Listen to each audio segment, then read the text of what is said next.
Are you trying to put a marketing plan together and you're wondering how to go about structuring it? Well, in this video, I'm going to give you a 5-step process for building your marketing plan.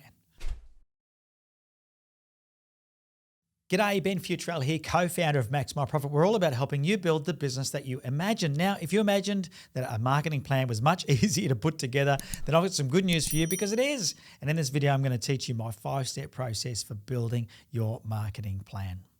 Alrighty, let's get stuck straight into it. Starting off with the very first step. This is going to be no shock to you, and that is to define exactly who you are targeting. And as I go through this, I'm going to cover off 5 different things, and I suggest you just grab a pen and paper and take some notes. So the first thing you want to work out is, who is my ideal client? Who am I targeting? Now, when you do this, it's really important that you don't just chuck a big generic net out and hope that you're going to catch the clients that you actually want to attract to your business. I want you to really think about who they are, what age group they are, what are the demographics, what sort of movies do they like to watch, where do they like to eat out, are they married, are they single, do they have kids, do they not have kids?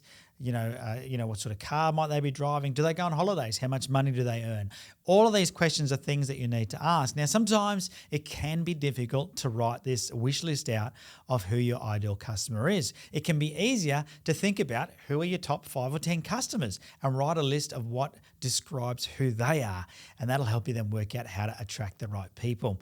Getting this step right is super important when it comes to building a marketing plan. I see so many people jumping onto things like Facebook and running an ad without even identifying who their ideal customer is and wondering why they're disappointed with the results from their marketing. So the first step is to identify, who am I going to be targeting? All right, step 2 is much easier once you have done step 1, and that is to work out where they are hanging out. So once I've worked out who my ideal market is, I can start to think about where I might find them in their highest concentration. Now, as you've gone through and you've mapped out, you might have different target markets, and that's okay as well, because if you've got more than one type of ideal customer, then you might also need to then start to list out where they all hang out, because they might be in different places. Are they in clubs? Are they online? Are they, are they in their homes? Are they in restaurants?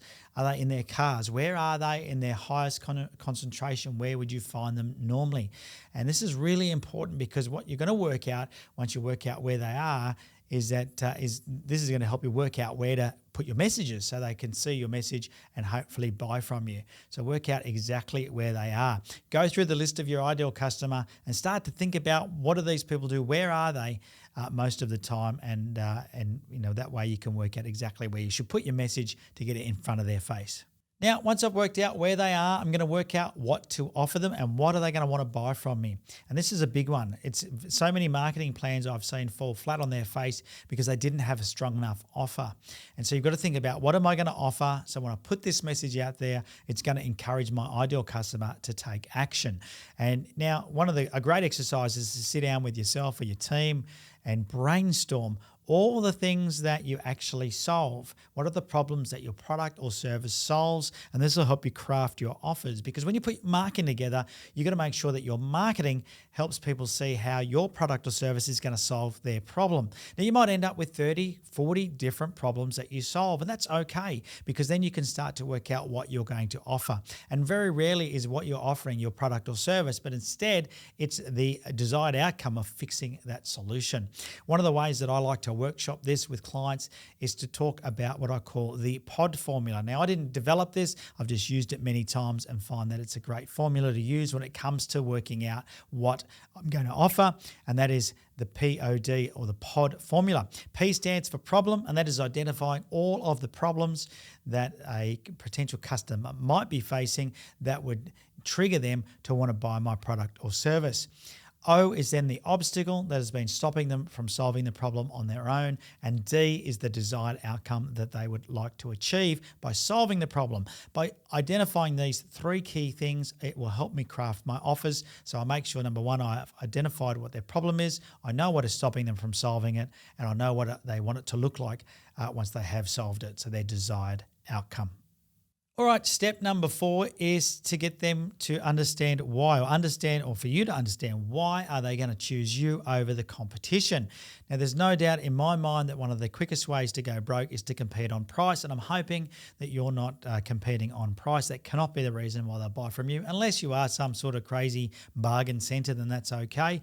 But in 99% of cases, as a business, you need to develop some sort of unique selling proposition or a point of difference that makes it viable for somebody to buy from you over the competition. What sets you apart when it comes to marketing your business? Could it be a guarantee that you offer? Could it be a warranty that's extended over time? Could it be that you have more choice, or that you install, or that you deliver for free? Whatever it might be, write out a list of why it is somebody would choose you over the competition. I want you to write this list out and make sure it's exhaustive. You don't just want one or two things on there. Write out 10 things, 15 things, 20, 30, 40, as many as you can, and make sure that these things are not just generic, well, we smile, or we have customer satisfaction or whatever. That doesn't matter. What I want to know is, what is the true benefit of buying from you? What is the point of difference that you have that none of your competitors are currently doing, or not doing as well as you are?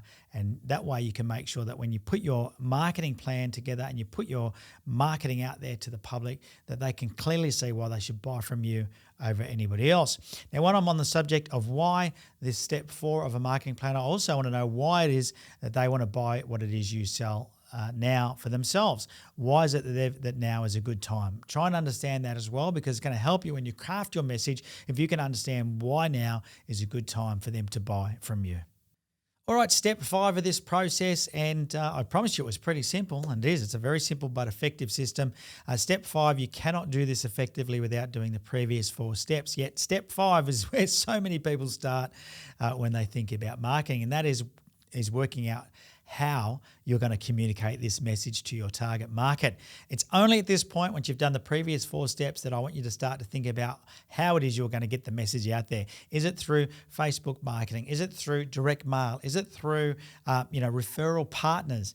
Is it through television or radio advertising? Is it through cold calling? Is it through, campaigns in the shopping centre, local, pop-up stores? Whatever it is that you decide, once you've got this marketing plan together, you can really decide, how am I going to get this message out there?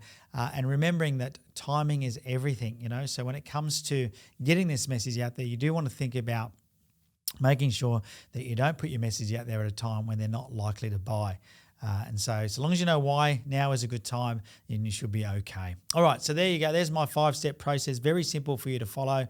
And I can guarantee that if you sit down and you follow those 5 steps, should take you no more than an hour or 2 to put a really good solid marketing plan together that you can reference every single time you want to run a campaign. You only have to go through these exercises pretty much once, and a lot of the questions that you answer will hold you in good stead for a long time to come when it comes to building your marketing plans. Now, if you found this helpful, make sure you hit that thumbs up button. Do me a favor, share it as well. Let other people know that this video is around and that can help them also build an amazing marketing plan for themselves.